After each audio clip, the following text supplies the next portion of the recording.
Na jambo lingine ambalo Kabidhi Wasii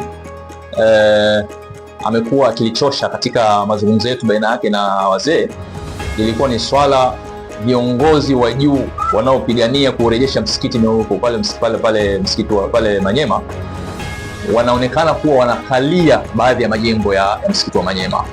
Narejea, Kabidhi Wasii mkuu amesema kwamba kuna baadhi ya viongozi, inaweza kuwa ni mimi au bwana Amana au miongoni mwa wale wazee waliokuwa pale, kwa sababu tulikwenda pale kama viongozi, kwamba baadhi yetu sisi kuna watu na wao wamekalia wakfu za msikiti wa Manyema.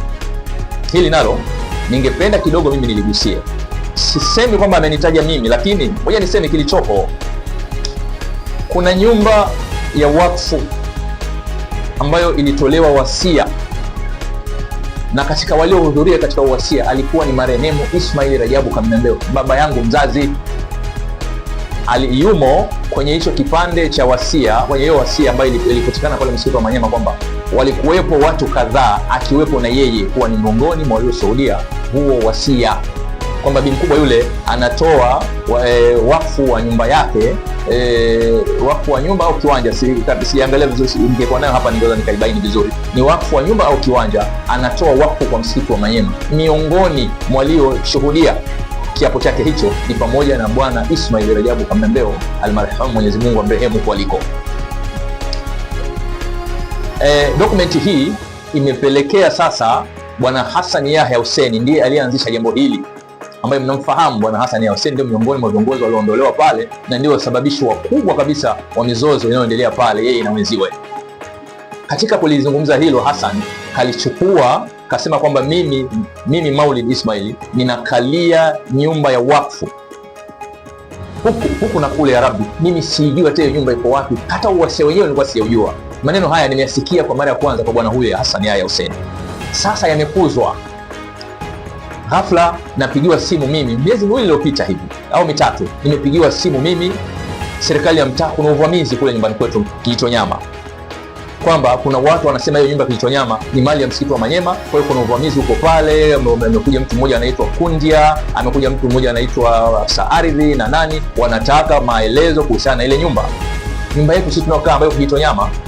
Wakafurushwa pale kwa sababu walikuja ghafla, hamna taarifa yote, wakapelekwa serikali ya mtaa. Serikali ya mtaa wakasasa kuwahoji, nyinyi mbona mmekuja namna hiyo na nini? Akasema sisi tumetumwa. Tena yule Kundia, huyo Athmani, anaitwa Athmani, akawahi kusema kwamba yeye katumwa na Kabidhi Wasii. Alisema maneno hayo, hata viongozi wa serikali ya mtaa wanayakumbuka.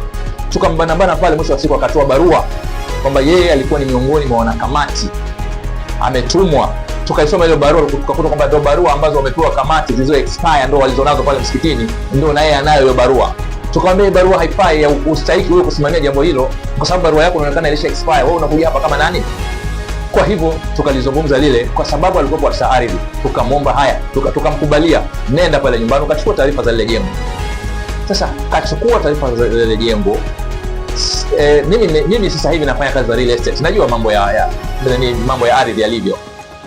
Katika makazi kuna kitu kinachoitwa kitalu block. Kitalu ni kama vile wewe uko Magomeni pale Mwembe Chai, kuna Kagera, kuna Kagera Mikoroshini, kuna nani wanaita huko kama unaenda Tandale si wapi, yani lile eneo lote kimfumo linaitwa kitalo au block, kwamba ni eneo ambalo lina upimaji tofauti, majengo, namba za nyumba, alafu ndani ya kitalu kuna plot, kuna namba za viwanja. Sasa kitalu kinasoma kwamba ni kitalu namba 568 kama sikosei. Kiwanja namba 568, kitalu kwa sababu ni kubwa, kitalu linasoma namba moja tu. Ndani ya kitalu kuna plot number. Sasa plot number iliyopo kwenye ule usia ni 229 kama sikosei, 240 kitu kama hiko. Sasa sisi namba yetu ni tofauti kabisa na namba ya hiyo nyumba ambayo au hicho kiwanja ambacho kipo kwenye wasia. So kwa mantiki hiyo, maafisa ardhi wakatoa jibu lao kwamba hizi ni nyumba mbili tofauti.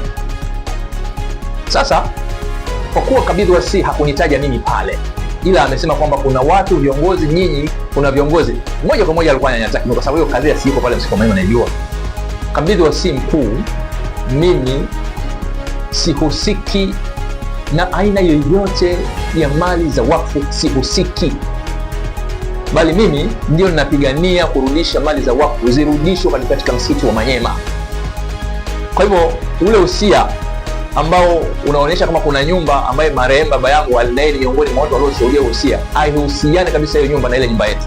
Nyumba yetu imejengwa tukiwa hai, tunaona kiwanja mzee anajenga, na mzee alikuwa wakati huo ilikuwa ni kijiji cha ujamaa, na yeye alikuwa ni mwenyekiti wa kijiji cha ujamaa wakati huo. Kwa hivyo sidhani kama huo wasia ulitolewa kipindi kile ambacho sisi bado tuna umri wa shule za msingi, shule za sekondari, ndio wasia ulitolewa. Hapana. Kwa hivyo hata kama ulitolewa wasia ni tofauti. Kwa hivyo kabidhi wasii mkuu amekuwa katika maelezo yake akielezea kwamba kuna baadhi, nikaelewa moja kwa moja majengo ya kadhia iliyopo ni hiyo, na zisitumike hizi kama taarifa za kufanya ule msikiti wa Manyema waendelee RITA wa uhodhi. Hivi ni vitu ambavyo havina uhusiano wowote. Achia kabidhi wasii, uchaguzi ufanyike, taasisi zirudi kwa wenyewe. Hayo mambo kwamba kuna watu katika uongozi wa juu wamekalia mali za msikiti, taratibu zifuatwe ili kubaini hiyo taarifa unayozungumza. Kwa hivyo mimi binafsi naweza nikasema sihusiki, na hakuna hicho kitu kwenye familia yetu kwamba kuna nyumba ya msikiti wa Manyema ambayo sisi tunayo. Hatuna. Bali tunachojua ni kwamba marehemu mzee alikuwa ni estate manager, na alipofariki tulirudisha hati za nyumba zaidi ya nyumba 10, 15, 20, 30. Tulirudisha hizo hati na dokumenti tunazo, ushahidi wa kurudisha hati zote. Tuna ushahidi wa maandiko, na miongoni mwa walio saini maandiko hayo alikuwa ni mtu mmoja anaitwa Juma Mohamed Kambi, naye saini yake naiona pale. Alipokea hizo documents kutoka kwetu za mali ya msikiti wa Manyema baada ya kuwa marehemu Ismail Rajab Kamendo alifariki, na ndiye alikuwa anaweka hizo documents na ndiye alikuwa estate manager. Kwa hivyo niseme isitumike kama propaganda za kutaka kunichafua kwamba mimi pengine nina nyumba nimekalia nyumba za msikiti wa Manyema. Sijawahi kushiriki katika hilo jambo hata kidogo, wala sitathubutu.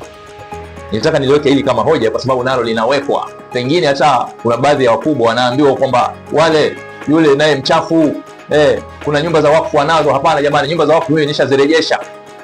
Nyumba za wakfu nilikwisha zirejesha, na kama kweli mimi hapa na Ramadhani hii msahafu huu unasema sijawahi kuchukua nyumba za msikiti wa Manyema au sijawahi kushiriki katika kukalia nyumba za msikiti wa Manyema. Na Ramadhani hii kuna msahafu huu nimeukamata. Siwezi kufanya hicho kitu. Kwa hiyo kama kuna habari hizo, basi ni habari za uzushi. Hizo ni propaganda za kutaka kunichafua ili nisiweze kuweka jitihada za kutaka kurudisha nyumba za wakfu zilizochukuliwa na msikiti wa Manyema zisirejee. Kwa sababu kama nitachafuliwa mimi nitasemea wapi tena? Wewe mchafu unaongea nini sasa? Kama wewe mchafu, unaona unatakiwa wewe ukiwa msafi uongee. Sasa wewe ni mchafu unataka kuongea mambo machafu na kuaje, kuonekana haina maana. Kwa mantiki hiyo, acha nilithibitishe hili kwamba mimi sihusiki pakubwa mazima na swala zima la kukalia wakfu za msikiti wa Manyema. Ikala Online TV.